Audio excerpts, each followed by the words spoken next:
One morning, a man woke up and realized his girlfriend was no longer in the apartment. He was about to call her to have breakfast together when a deafening air raid siren suddenly rang out from the streets below. Alarmed, he rushed out to the balcony to see what was going on. To his shock, he saw a man jump off the building across from his. Moments later, a military helicopter spiraled out of control and crashed into another nearby structure. Panic had taken over the streets. People were running in every direction, chaos erupting everywhere. In the midst of the crowd, he spotted his girlfriend, but to his horror, she and another man were viciously biting an elderly man. Frozen in fear, he couldn't comprehend what was happening. Suddenly, one of his neighbors barged into his apartment looking terrified. "My wife's gone crazy," he said breathlessly. "Can I hide here for a bit?" Before the man could respond, the neighbor rushed into the bathroom, bleeding from his head. Suspicious, the man grabbed a small knife from the kitchen. Moments later, breaking news appeared on the television. The reporter explained that a highly contagious virus was spreading rapidly, turning nearly 90% of the population into what they called the lost people who,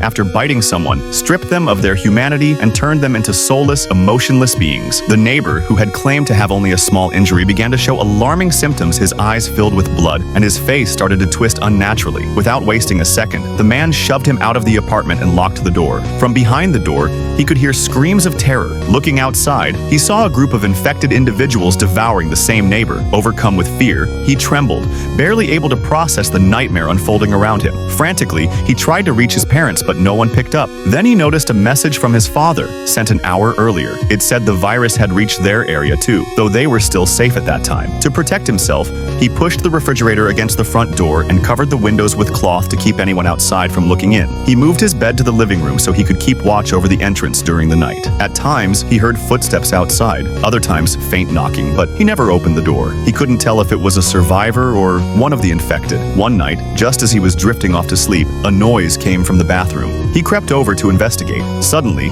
a woman dropped through the bathroom vent. She was stunning, but he immediately sensed she wasn't human anymore. Without hesitation, he grabbed a baseball bat and struck her in the head with all his strength again and again, knowing it was the only way to survive.